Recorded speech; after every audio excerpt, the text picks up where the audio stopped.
Módulo 10. Sistemas de protección contra incendios. Aquí hay que aclarar y hay que comentar que tú como diseñador del sistema de gas que estás siguiendo esta norma para la instalación y prueba y diseño de la tubería de gas, no tienes por qué seguir déjalo, lo refraseo.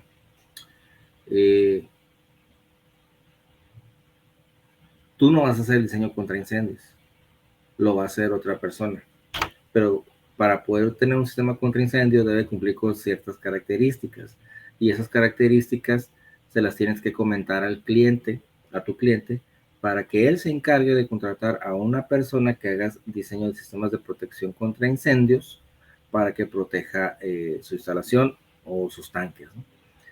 Si tú también te dedicas al sistema contra incendio, entonces pues sigue este módulo, ¿no? Que es el 10. En requisitos generales nos dice que las instalaciones clase B, B1 y C, cuya capacidad de almacenamiento sea igual o mayor a 5,000 litros,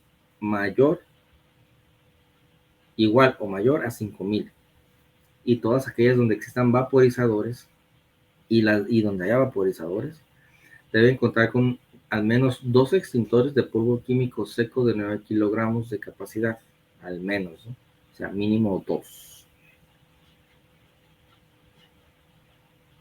Las instalaciones clase B, B1 y C con almacenamiento de gas LP igual o mayor a 20,000 litros,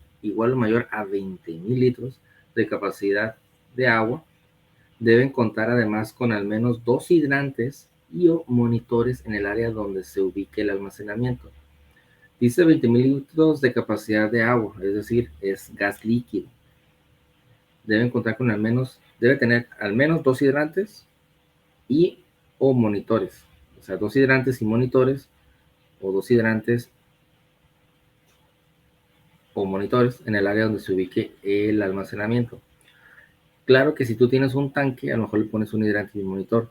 Si tienes 5 tanques, no le vas a poner nada más 2 hidrantes. Tienes que revisar dónde pudieras colocar más hidrantes para proteger, ¿no? El monitor es esta válvula de aquí, donde tú lo diriges. Abres la válvula, bueno, y más bien esta boquilla avienta el chorro de agua, ¿no? Tú ya lo vas dirigiendo. Eso es para que tú no te acerques al tanque, ¿no? Y tú puedas aventar agua hacia el tanque. Las instalaciones B, B1 y C con almacenamiento total igual o mayor a 90,000 litros de capacidad de agua deben contar con un sistema de enfriamiento por aspersión de agua. Es decir, 90,000 litros aspersión de agua. Ya no le puedes poner hidrantes.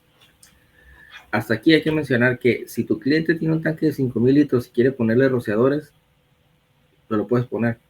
No los ocupa, pero si él quiere estar seguro, los puedes poner. Cuesta más, pero sí. Si tiene un tanque de 20,000 litros y aparte de los hidrantes y los monitores, le quiere poner un sistema de aspersión, se le puede poner. Va a ser más caro, pero se le puede poner si él quiere estar protegido. Pero ya cuando son 90,000 litros, ya no tienes otra opción más que poner el sistema de enfriamiento por aspersión, que no es más que rociadores o boquillas.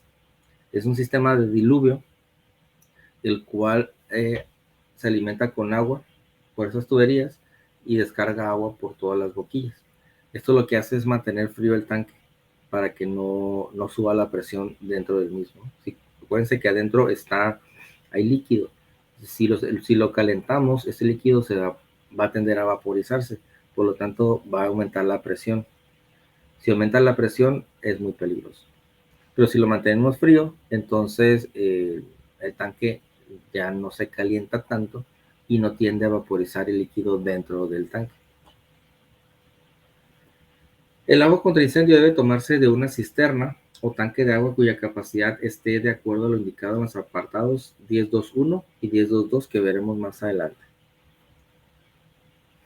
Si se toma agua de la cisterna o tanque de agua contra incendio para otros usos, debe proveerse medios para limitar la cantidad que pueda ser extraída, de modo que el volumen útil destinado al combate de incendios no pueda verse disminuido. Es decir, si tú tienes una granja, ¿no? Por decirlo así, de tanques, y tú tienes de tanques de gas LP y tienes un tanque de almacenamiento de agua para contra incendios, para tus sistemas de aspersión, vamos a suponer de 100,000 galones, pero tú aparte ocupas, ocupas 100,000 galones para proteger los tanques, pero aparte tú ocupas otros 30,000 galones para otros servicios de agua. Entonces tendrías que comprar un tanque de 130,000 galones. ¿Por qué? Porque no puedes dejar de tener ese almacenamiento disponible de 100,000 galones. Y cuando tú tengas el tanque de 130,000 galones, la boquilla de succión del agua doméstica, no, o del agua doméstica o de otros usos que tú tengas, debe estar encima del nivel donde se cumplen los 100,000 galones. Por ejemplo, aquí, en este tanque, esta toma del agua doméstica se tiene en el tercer anillo y todavía hay un anillo dispuesto, ¿no? Quiere decir que, digamos que de la boquilla esta para abajo es todo contra incendio y del medio de la boquilla hacia arriba es del agua doméstica, de tal manera que nunca va a acabarse el agua del tanque, ¿no? Para el sistema contra incendios. Alguna vez una persona dijo, oye, ¿y el agua de abajo se va a quedar estancada? No, no, se llena por arriba, entonces al caer pues va a ser un movimiento del agua, ¿no? Pues, tal vez sí queden sedimentos en la parte de abajo, pero el agua no se queda estancada como tal, ¿no? El agua, el agua debe introducirse al sistema mediante un equipo de bombeo. Eso está claro, ¿no?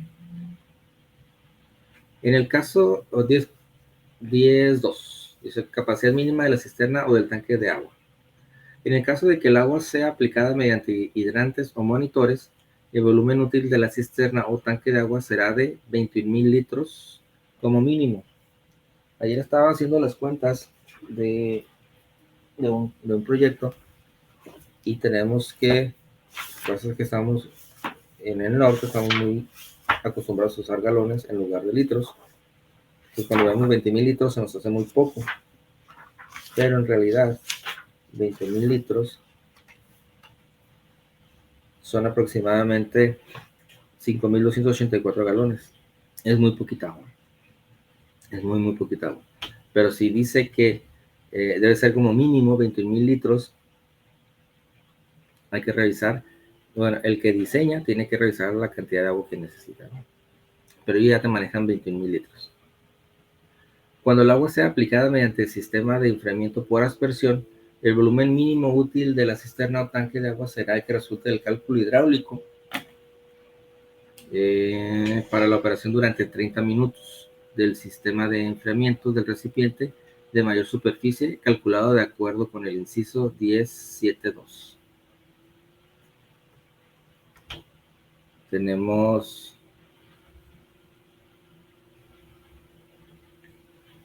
dice, bueno, por 30 minutos. Sí, ya ven, ya no son 21,000 litros, ya puede ser más. Entonces, no se vayan con la finta de que la norma te pide un tanque mínimo de 21,000 litros. Cuando tenemos sistemas de aspersión, hay que calcular el volumen del tanque.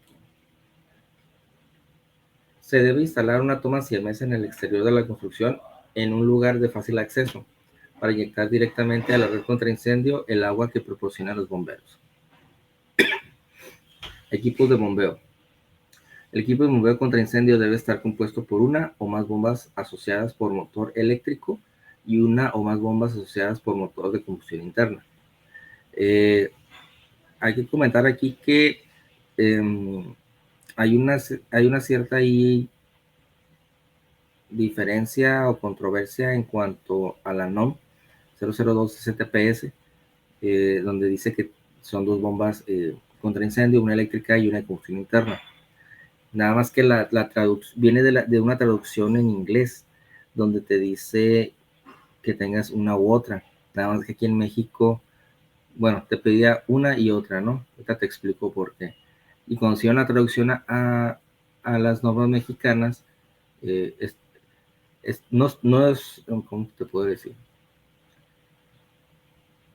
Es la explicación que yo doy, es lo que yo entiendo de lo que pasó, ¿no? ¿Por qué? porque la norma te dice dos bombas, una eléctrica y una de combustión interna. Entonces, algunas autoridades con jurisdicción te piden una bomba eléctrica y una bomba diésel, o sea, una redundancia. Pero en realidad, cuando se refieren a la bomba eléctrica, al parecer se estaba refiriendo a la bomba jockey. Es decir, tú pones una bomba de combustión interna y una bomba jockey para mantener la presión en el sistema. ¿Por qué? Porque, bueno, aquí en México es muy difícil colocar una bomba eléctrica, porque la bomba eléctrica necesita más conexiones, más cosas para que pueda funcionar. Debe estar conectada independiente de la energía eléctrica del edificio. ¿Por qué? Porque si el edificio se queda sin energía eléctrica, la bomba también. Por lo tanto, tiene que estar conectada de forma separada. Y esto es una inversión doble, ¿no? Para el cliente. Por lo tanto, una bomba eléctrica es más difícil de encontrar, a menos de que ya se haya considerado desde un inicio de esa forma. Entonces, aquí cuando te dice una bomba por motor eléctrico, estaríamos refiriéndonos a la bomba jockey, y a una o más bombas accionadas por motor de combustión interna. Es diésel, no es de gasolina, es diésel, bomba de motor diésel. Es aceptable el uso de únicamente equipo de bombeo con motor eléctrico, siempre y cuando exista un sistema de generación eléctrica para el uso exclusivo del sistema contra incendio. Lo que les decía, tú puedes poner la bomba eléctrica, que es la jockey, y la bomba de combustión interna la puedes cambiar por una bomba eléctrica, siempre y cuando exista un sistema de generación eléctrica para el uso exclusivo del sistema contra incendio. Lo que les decía, tienes que poner una fuente de alimentación de donde llega la CFE, conecta a tu edificio, pues tienes que sacar otra para conectar directamente a la bomba. Y nadie lo hace. Entonces, cuidado con eso. El gasto y presión de bombeo mínimos de cada uno de los equipos debe de estar de acordes con los requisitos del sistema de agua contra incendio que abastecen, calculados siguiendo los criterios establecidos en los apartados 10.4 y 10.5, que vamos a ver más adelante. Es admisible el uso del mismo equipo de bombeo para abastecer simultáneamente tanto al sistema de hidrantes y monitores como al de enfriamiento por aspersión. En este caso, el caudal mínimo debe ser la suma de los dos requeridos independientemente por cada sistema, y la presión mínima debe ser la que resulte mayor de las requeridas independientemente por cada sistema, ambos parámetros evaluados según su cálculo hidráulico. Es decir, si yo le puse hidrantes, le puse monitores y aparte le puse un sistema de aspersión, la capacidad de la bomba debe considerar todos los tres flujos. El almacenamiento de agua debe considerar los tres flujos. Sería no sería viable colocar una bomba y un tanque para monitores hidrantes y luego un tanque y una bomba para el sistema de aspersión. Mejor haces una sola red y lo conectas todo y dimensionas para X cantidad de mangueras, para X cantidad de monitores y para X cantidad de aspersión. El gasto mínimo a 10.4, gasto de bombeo. El gasto mínimo abastecido por el equipo de bombeo impulsado por un motor eléctrico o de combustión interna independientemente debe ser: sistema de hidrantes o monitores, 350 litros por minuto por cada hidrante o monitor. 350 litros por minuto equivalen a 92.46 galones por minuto. Es decir, si tú tienes 3 hidrantes, son 350 litros por 3, más un monitor, otros 350. Es decir, casi 400, ¿no?, galones por minuto. Sistema de enfriamiento por aspersión de agua. El requerido según el cálculo hidráulico para que se cubra con aspersión directa el área indicada en el apartado 10.72, partiendo de que por la boquilla hidráulica más desfavorable debe tener un caudal necesario para aplicar de 10 litros de agua por minuto a cada metro cuadrado de la superficie del recipiente, cubierta por el cono de agua que hacia él se proyecte desde dicha boquilla. En pocas palabras, se debe calcular. Presión de bombeo. La presión mínima de bombeo para los sistemas de agua contra incendio debe ser como sigue. Sistemas de hidrantes y monitores, la necesaria para que en la escala del elemento hidráulicamente más desfavorable se tenga una presión manométrica de 3 kilogramos fuerza sobre centímetro cuadrado para hidrantes y 7 kilogramos fuerza sobre centímetro cuadrado para monitores. Es decir, tú debes dimensionar el sistema para que la más favorable te dé esa presión. A lo mejor tu equipo de bombeo, vamos a decir un ejemplo, ¿no? Es de 10 kilogramos. Calculas el último hidrante, el último monitor, para que te dé 7. Entonces vas a perder 3 kilogramos fuerza por sobre centímetro cuadrado en el recorrido, y en el último monitor te va a dar 7. Eso es a lo que se refiere. El sistema de enfriamiento por aspersión de agua dice que es la necesaria para que en la boquilla hidráulicamente más favorable indicada en el numeral 1042 se alcancen las condiciones de caudal ahí establecidas, que era 10 litros, ¿no?, por minuto. La presión mínima requerida en esta boquilla para alcanzar dicho caudal debe establecerse de acuerdo con el coeficiente de descarga de la boquilla utilizada. Es decir, el factor K de la boquilla, ¿no? Tenemos que conseguir una que nos dé ese factor de descarga de 10 litros por minuto. Y la presión del sistema o de la bomba debe ser de tal manera que cuando hagamos el cálculo, al llegar a la presión en ese punto, nos dé el caudal necesario. 10.6. Hidrantes o monitores. El sistema de hidrantes debe contar con mangueras de longitud máxima de 30 metros y diámetro nominal de 0.038 metros. El diámetro de la manguera, ¿no? Y la distancia máxima, que son de 30 metros. Hay de más longitud, pero pues más cortas, pero aquí nos está diciendo máxima de 30 metros.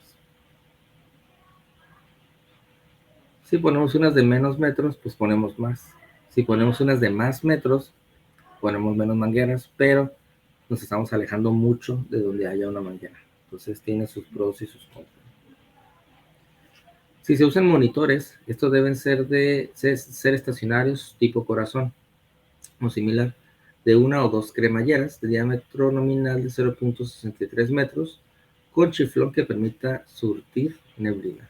Es decir, tenemos el tipo corazón y el chiflón, pues ya lo movemos y nos puede dar el chorro de agua o nos puede dar neblina, ¿no? Que es así, ¿no? El agua. Eso pues para mojar, ¿no? Depende cómo se ocupe el agua. 10.7. Especificaciones del sistema de enfriamiento por aspersión de agua. 1. Válvulas del sistema de aspersión. 1.1. La activación de las válvulas de alimentación del sistema de aspersión se podrá efectuar por operación manual local, operación manual remota, operación automática. Pues podemos tener una válvula localmente, pero hay que ir a abrirla. Podemos tener una válvula remota, es decir, apartada de los tanques, y nosotros ir a abrirla. No sé, por ejemplo, aquí podemos tener una válvula aquí abajo, ¿no?, de la escalera. Está pegada, local. Tenemos una remota, que es esta. O podemos tener una válvula de operación automática, que se cierra y se abre, ¿no?, cuando se necesite. La operación automática de las válvulas se debe operar simultáneamente la bomba contra incendio. En la operación automática de las válvulas, se debe operar simultáneamente la bomba contra incendio. Ten mucho cuidado con eso. Se debe instalar una válvula de bloqueo en cada una de las líneas de alimentación al sistema de expresión para cada recipiente. Por ejemplo, aquí tenemos una válvula local que es también una válvula de bloqueo. En dado momento esto se cierra y bloquea el paso de agua hacia este estanque. El caudal y la presión de bombeo mínimo requeridos para el sistema de enfriamiento por aspersión de agua debe establecerse usando como base el recipiente que presenta la mayor superficie. Es decir, si tú tienes 3 tanques de 90,000 litros y luego tienes uno de 100,000 litros, calculas para el de 100,000 litros, porque es el que va a gastar más agua. Si tu cálculo te da para un tanque de 100,000 litros, te lo va a dar para uno de 90. ¿No? Esa es la idea detrás del texto. El agua debe rociar directamente cuando menos el 90% de la superficie de la zona de vapor, cuando el recipiente se encuentre con gas LP en fase líquida al 50% de su capacidad. La zona de vapor es en la parte de arriba del tanque. El 90% de la zona de vapor pues vendría siendo no sé, pues toda la parte de arriba, ¿no? Entonces tú le mojas toda esta parte de tal manera que aquí está el vapor, enfrías el tanque, por lo tanto condensas el gas y se viene para abajo, ¿no? De lo que quieres. Para establecer dicha cobertura, los círculos proyectados por el agua de los aspersores sobre el recipiente deben tocarse cuando menos en un punto. Aquí tenemos un tanque, tenemos sistema de aspersión. Aquí, bueno, está un poco esquemático, ¿no? Tenemos una boquilla abajo y una boquilla arriba, moja toda esta parte del tanque y hay otra por abajo que también moja toda esta parte y se llegan a tocar en un punto, de tal manera que están cerrando, ¿no? Digamos que hay otro por acá y se están tocando, de tal manera que en algún punto el tanque queda dentro de toda la circunferencia o todo el paraguas, ¿no? También podríamos ponerle uno aquí y otro acá, otro aquí y otro acá, ¿no? Y se moja mucho más. El área correspondiente a la superficie mínima a cubrir con la aspersión directa debe calcularse usando la siguiente expresión. Ese subíndice M, que es la superficie mínima a cubrir con la aspersión directa, está en metros cuadrados. Esto es igual a 3.1416, que es pi, porque es una circunferencia, por diámetro, que es la D, en metros, por la LT, que es la longitud total del recipiente, incluyendo las tapas, también en metros. Todo esto entre 2, el radio, por 0.90, que es un factor que están colocando, ¿no? Y esa es la superficie mínima a cubrir con la aspersión directa en metros cuadrados. Digo, si ustedes no hacen sistemas contra incendio, déjenselo al especialista de sistemas contra incendio. Si ustedes también hacen sistemas contra incendio, entonces sigan ahora sí que la sección 10 de la norma para diseñar el sistema contra incendios. Hasta aquí el módulo 10, seguimos con el módulo 11.